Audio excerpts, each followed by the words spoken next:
आखिर क्यों एक हवलदार के सामने देश का होम मिनिस्टर हाथ जोड़कर माफी मांगने लगा? क्यों दिल्ली के अमीरजादे इस हवलदार की एक झलक देखकर थर थर कांपने लगते हैं? आखिर कौन है ये हवलदार जिसने बड़े बड़े नेताओं की नाक में दम कर दिया है? देखो इसे, बड़ा चला था आर्मी ऑफिसर बनने, अब पुलिस डिपार्टमेंट में हवलदारी करेगा। अब इसकी औकात कुत्ते बिल्लियां भगाने और सबको सलाम ठोकने की रह गई है बस।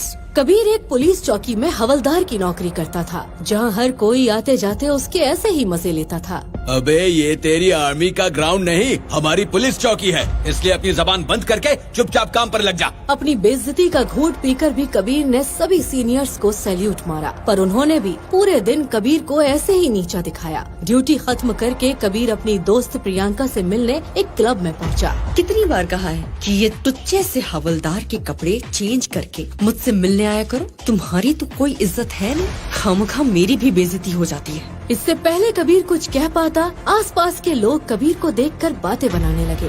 असली मजे तो इस हवलदार के हैं। 2 कौड़ी की औकात है, फिर भी खूबसूरत लड़की पटा रखी है। गाइस, पता नहीं बेचारी की क्या मजबूरी रही होगी जो इस सड़क छाप फटीचर के साथ क्लब में आई है। इन लोगों को इग्नोर करो प्रियंका, इनको और कोई काम नहीं है। लेकिन प्रियंका गुस्से से खड़ी हुई और तेज आवाज में कबीर पर चिल्लाई। गलत क्या कहा इन लोगों ने? अरे शर्म आती है मुझे तुम्हारे साथ कहीं जाते हुए, आगे से अपनी मनहूस शक्ल मुझे दिखाना भी मत। प्रियंका के इतना कहते ही वहाँ हर कोई कबीर के ऊपर जोर जोर से हंसने लगा और प्रियंका कबीर को अकेला छोड़कर वहाँ से चली गई। ए बारटेंडर, चल ड्रिंक बना। गुस्से में कबीर घंटों ड्रिंक पर ड्रिंक पीता गया। ये देख बारटेंडर चौंक कर बोला, सर अब बस कीजिए, आपको बहुत ज्यादा चढ़ गई है। तो होश में रहने के लिए कौन पीता है? तू बस पैक बनाता जा। ये बड़बड़ाते हुए कबीर बेहोश होकर नीचे जमीन पर गिर पड़ा। अरे ये हवलदार तो बेहोश हो गया, मुझे इसके घर वालों को खबर कर देनी चाहिए। उस बारटेंडर ने कबीर की जेब से फोन निकाला और इमरजेंसी नाम से सेव नंबर पर कॉल कर दिया। 2 रिंग होते ही सामने से एक लड़की की गुस्से भरी आवाज आई। तुम्हारी हिम्मत कैसे हुई मुझे कॉल करने की कबीर? अरे मैडम, ये सर यहाँ शराब पीने आए थे और बेहोश हो गए हैं, आप इन्हें ले जाइए वरना हम इन्हें सड़क पर फेंक देंगे। ये सुनकर बिना कुछ कहे उस लड़की ने सामने से फोन काट दिया और कुछ देर बाद ही एक बड़ी सी गाड़ी वहाँ आकर रुकी, जिसमें बैठी जेनिफर ने अपनी असिस्टेंट कीर्ति से कहा, कीर्ति अंदर जाओ और कबीर नाम के इंसान को बाहर लाओ। मैम, ये आपके लायक जगह नहीं है। अगर इतनी बड़ी स्टार को किसी ने यहाँ देख लिया तो हंगामा हो जाएगा। दरअसल जेनिफर इंडिया की सबसे बड़ी और फेमस एक्ट्रेस थी। वो इतनी मशहूर थी कि हॉलीवुड में भी उसके नाम के चर्चे थे। जब वो अपनी सेक्रेटरी कीर्ति के साथ ऐसे मामूली बार में आई तो कीर्ति हैरान रह गई। चलिए मैम, यहाँ से चलते हैं। और ये काम तो आपका कोई नौकर भी कर सकता है ना, आपका ऐसी जगह रुकना ठीक नहीं है। कीर्ति, बिना कोई सवाल किए मेरे ऑर्डर्स फॉलो करो। कीर्ति अंदर गई और नशे से चूर कबीर को अपने कंधों के सहारे मुश्किल से बाहर तक लेकर आई। उसने बड़ी मशक्कत से कबीर को उस कार के पीछे वाली सीट पर लेटाया ही था कि तभी जेनिफर कुछ ऐसा बोली कि उसके होश उड़ गए। अब गाड़ी मेरे घर की तरफ ले चलो। मैम, समाज सेवा अच्छी आदत है, लेकिन एक पियक्कड़ को अपने घर पर आसरा देना कोई अक्लमंदी का फैसला नहीं है। कीर्ति इसलिए भी ज्यादा परेशान थी क्योंकि जेनिफर एक बहुत बड़ी हस्ती थी और मीडिया के कुछ खुफिया लोग हमेशा उस पर नजर रखते ताकि कोई मसालेदार खबर उसके बारे में छाप सके। माना इसके पास आपका नंबर था, लेकिन ऐसे तो लाखों लोगों के पास आपका नंबर होगा। इसका मतलब ये तो नहीं कि हम हर किसी को उठाकर अपने घर ले चले। तुम मेरी सेक्रेटरी हो कीर्ति, इसलिए तुम्हें मेरे ऑर्डर्स बिना सवाल जवाब किए फॉलो करने होंगे। जल्दी करो, इससे पहले मुझे कोई देख ले।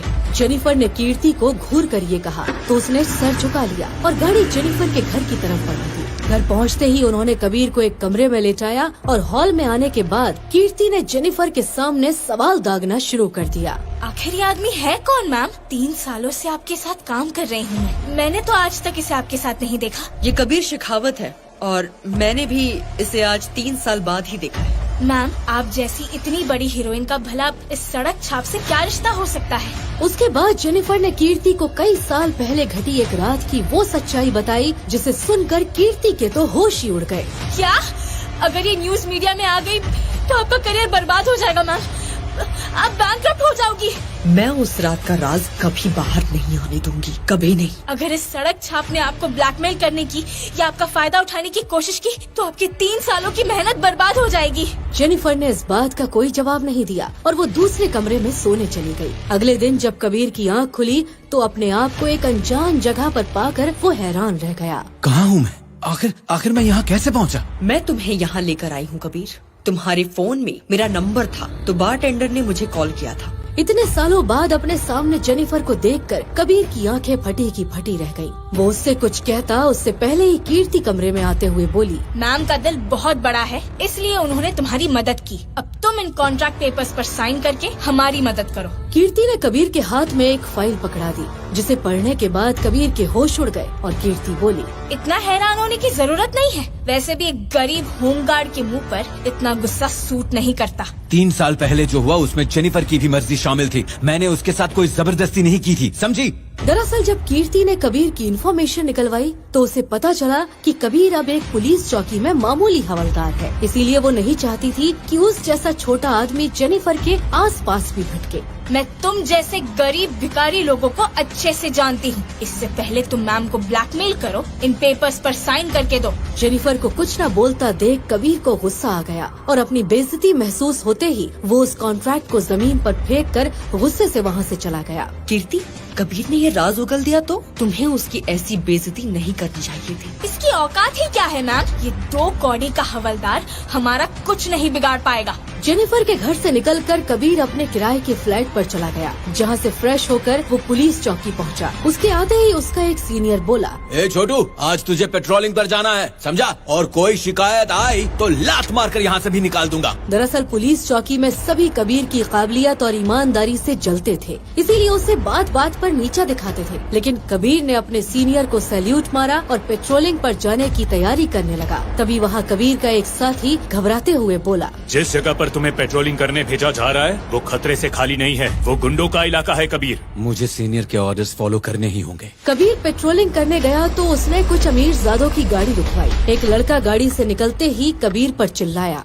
अले 2 कौड़ी के हवलदार, तेरी औकात कैसे हुई हमारी गाड़ी रोकने की? तुझे पता है मेरा बाप कौन है? तेरे जैसे हवलदार हमारे जूते साफ करते हैं। तुम्हारा बाप जो भी हो, रात में तुम लोग शराब पीकर लड़कियां नहीं छेड़ सकते। अबे कुत्ते के पिल्ले, दिल्ली की रात पर हमारा हुक्म चलता है, हम जो चाहे कर सकते हैं। जितनी तेरी पगार है ना, उतनी हम एक दिन में वाइन की बोतल खरीदते हैं। चला जा, नहीं तो थूक कर तुझसे चटवाऊंगा। चला फट गाड़ी के सामने से, खामखा एक और एक्सीडेंट करके जाना पड़ेगा। जाना तो तुम्हें होगा, लेकिन घर नहीं, सीधा थाने। इतना सुनते ही मिनिस्टर के बेटे ने हवलदार कबीर को नीचे गिरा दिया और जोर से लात मारते हुए बोला, पूरी दिल्ली की पुलिस मेरे बाप के गुलाम है और तू हमारा रास्ता रोक रहा है। दोस्तों, विक्रम की आवाज सुनते ही उसके सारे दोस्त कबीर पर टूट पड़े। लेकिन फिर कबीर ने जो किया उसे देखकर सबकी आंखें फटी की फटी रह गई। 2 मिनट भी नहीं लगे, कबीर ने सबके हाथ पैर तोड़कर उन्हें ढेर कर दिया और थाने ले गया, जिसे देख एसआई ने डर से कांपते हुए कहा, ये क्या किया तूने? इन बच्चों के बाप ही पूरा देश चलाते हैं और तू इन्हीं को पकड़ लाया। अबे तुझे अपनी नौकरी और जान प्यारी है या नहीं? मुझे अपनी नौकरी प्यारी है, लेकिन किसी की गुलामी नहीं। ये कहते हुए कबीर ने सारे अमीरजादों को लॉकअप में डालकर उसकी चाबी अपने पॉकेट में रखी ही थी कि तभी थाने के बाहर बड़ी बड़ी गाड़ियों में देश के सबसे बड़े वकील पहुंचे।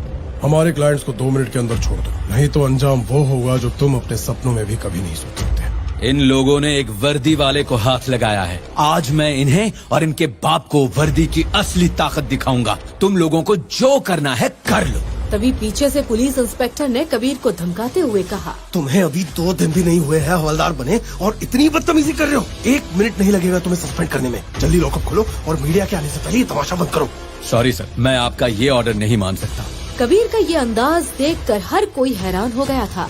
तभी एक वकील गुस्से में तमतमाते हुए बोला, हवलदार, आज तेरी आखिरी रात है। अब यहाँ से तेरी डेड बॉडी ऐसे गायब होगी कि तुझे भगवान भी नहीं ढूंढ पाएंगे। अचानक चारों तरफ से सायरन की आवाजें आने लगी और होम मिनिस्टर काफिले के साथ थाने में घुसते ही चिल्लाने लगे, इस कुत्ते की हिम्मत हुई मेरे बेटे को हाथ लगाने की? मैंने बंद किया है इन लोगों को अंदर। इतना बोलते ही कबीर ने जैसे ही अपना चेहरा होम मिनिस्टर की तरफ घुमाया तो उसे देख मिनिस्टर के हाथ पैर कांप उठे और वो कबीर के सामने अपने घुटनों पर बैठकर बोला, कबीर सर, आप यहाँ? मुझे माफ कर दीजिए सर, मैं आपके सामने हाथ जोड़ता हूँ, मुझसे बहुत बड़ी गलती हो गई। आखिर क्या असलियत है हवलदार कबीर की, जिसके सामने देश का होम मिनिस्टर भी गिड़गिड़ा रहा था? आखिर क्या है जेनिफर और कबीर की उस 3 साल पुरानी रात का राज? आखिर क्यों कबीर एक हवलदार बनकर खा रहा था सभी की गालियाँ? क्या है ये दिल दहला देने वाला राज? आगे की कहानी जानने के लिए देखें अगला एपिसोड सिर्फ पॉकेट FM के YouTube चैनल पर, और सीक्रेट फौजी के सारे एपिसोड्स को सुनने के लिए डिस्क्रिप्शन में दी लिंक से डाउनलोड करें पॉकेट FM ऐप।